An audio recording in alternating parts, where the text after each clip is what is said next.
Hey viewers, welcome to this presentation. If you're watching me as a parent or somebody parenting or being parented or both, it is indeed very important for you because this kind of learning is like parenting your thoughts into the knowledge and also into what we call the search for the meaning. Today, I would like to introduce the theories that underpin the study on the knowledge of law.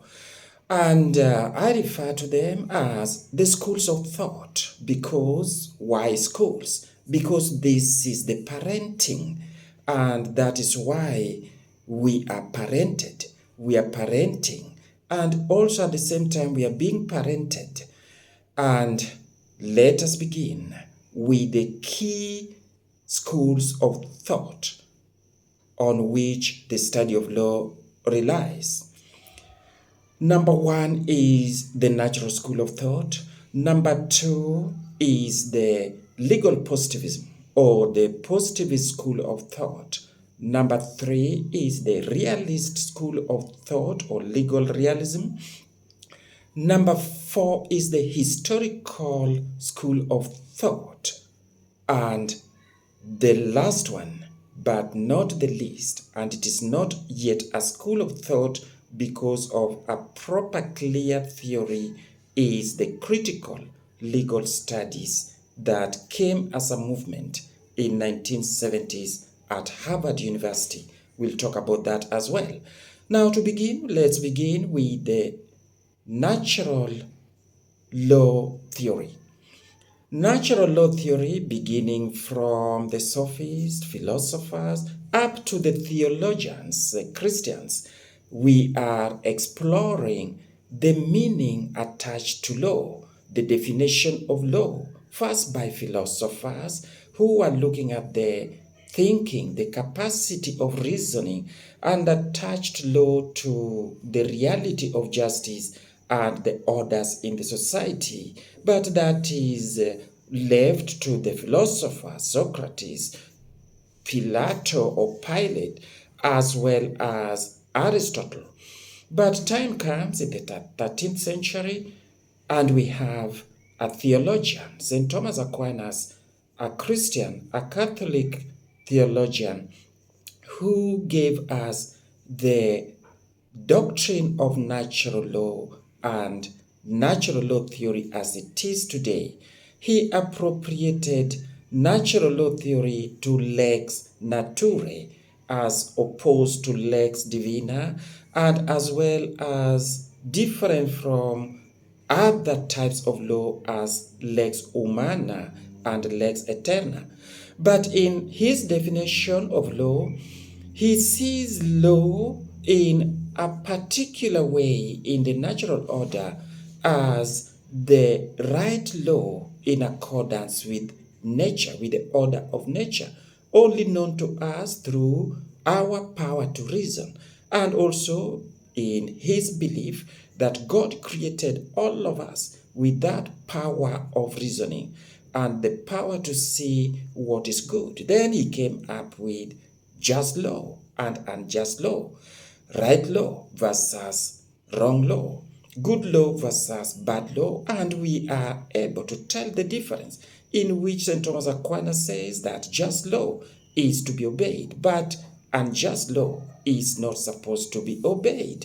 But later on, with the empirical period, an English jurist and positivist, a philosophical thinker by the name Jeremy Bentham, who specifically wrote about the province of law.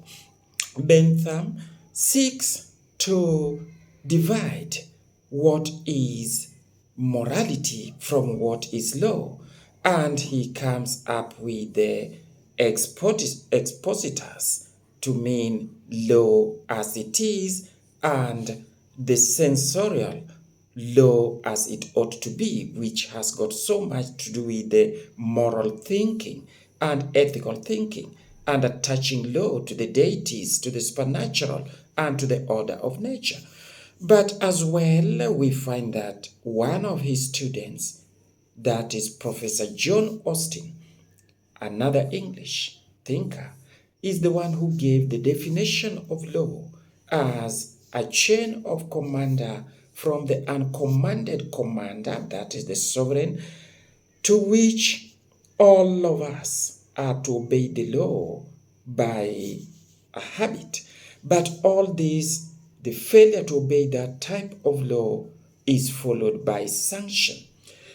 Having this kind of definition in the province of jurisprudence by John Austin created a climate of so many debates and controversies as in what is law. According to the legal positivists, law is what is posited. Law is what it is, what is enacted by parliament. Law comes from the sovereign, from the state, from the government, and that is law. Besides that, that is not law. According to the natural law school of thought, law is connected with morality in the sense that law comes from our thinking. Law comes from nature, from the Creator. It is part and parcel of the order of nature. We are only able to tell the difference between good law from bad law, and that is done through our reasoning capacity. But again, very interesting, from the United Kingdom, where the English common law came to influence the legal thinking and the legal practice in the United States of America, we get to Anglo-American thinking, and that is the realist school of thought. The realist school of thought. Oliver Wendell Holmes Jr., a judge, Justice Wendell Holmes, as well as a professor of law, a jurist from the United States of America, defined law as the work of the judge, seeing law as serving justice, and only judges can define to us what law is, because law is, according to Holmes, not about logic. Law is about experience. Experience of who? Experience of the judge, experience of the practitioners, lawyers, advocates, but also it is about the education of the judge, the belief of the judge, and also the political affiliation of the judge that determines what is law as per, guess what? Stare decisis, that is judgment law, as per the common law, that is the case law. The decisions made from time to time by judges also form law because they bind upon other judges. But by doing so, this also brought about so much debate and so many theories that we will be talking about. From here, we are looking at another definition, another school of thought, historical school of thought. Who is behind it? So many jurists, but the most highlighted is a German by the name Friedrich Karl von Savigny, the one who studied Roman law and brought the Roman civil law to Germany, and that is what actually defines BGB, that is Bürgerliches Gesetzbuch, which is the law book, the code of Germany. But all he stood for is what is expressed in German as Volksgeist, that is the spirit of the people. Law is within the spirit of the people. What Montesquieu, a French political thinker, referred to as l'esprit de la loi, that is the spirit of law. The spirit of law is with the people, that is opposed to the legal positivists who believe that the spirit of law is with the state, with the sovereign, and with the government or the political leader. So in this case, besides the political leader, the spirit of law is contextualized It is within the history of the people, the culture of the people, the values of the people, and the thinking of the people, other than what is in the legislation as had been theorized by Jeremy Bentham. That is the theory of legislation as well as the province of law that he worked on. John Austin worked on the province of jurisprudence, where he seeks to define law as only coming from the sovereign, and that is the political leader. And you better agree or disagree with all of them, but that is what has been documented in the literature. Besides the historical school of thought, we are moving closer to our modern time and postmodern time social change. Our society is changing. Critical legal thinking, critical legal studies that seek to relate law more to politics and more to external forces in the society, and also relating law to so many social dynamics such as law and development. Such dynamics as law and women, law and gender, but also law related to rights that people claim, individual rights, civil rights, group rights, law and the minority, law and the indigenous, law and people with disability, law and children.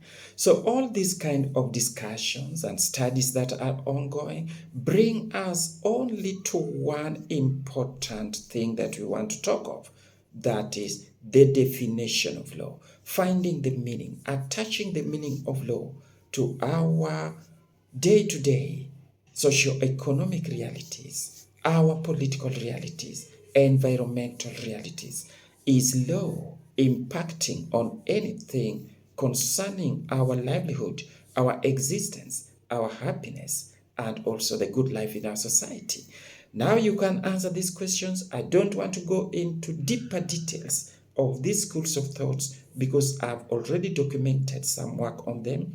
You can read the theory of Hans Kelsen, pure theory of law, and the pyramid of the legal system by Hans Kelsen.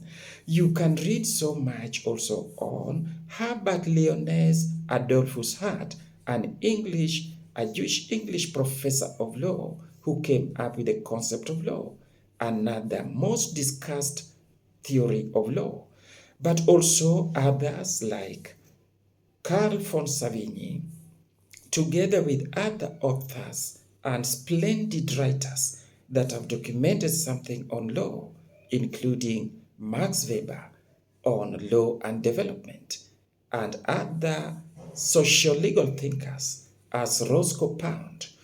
All these readings I leave to you to find out and come up with the literature. But our take home here is that the legal theory does not exist. We have theories of law that are already included in these schools of thought. What you have to do always when you think about the meaning of law, think in terms of who has parented you as the school of thought, the natural law school of thought, or the legal positivism, or rather the legal realism, or historical school of thought, or the critical legal thinking.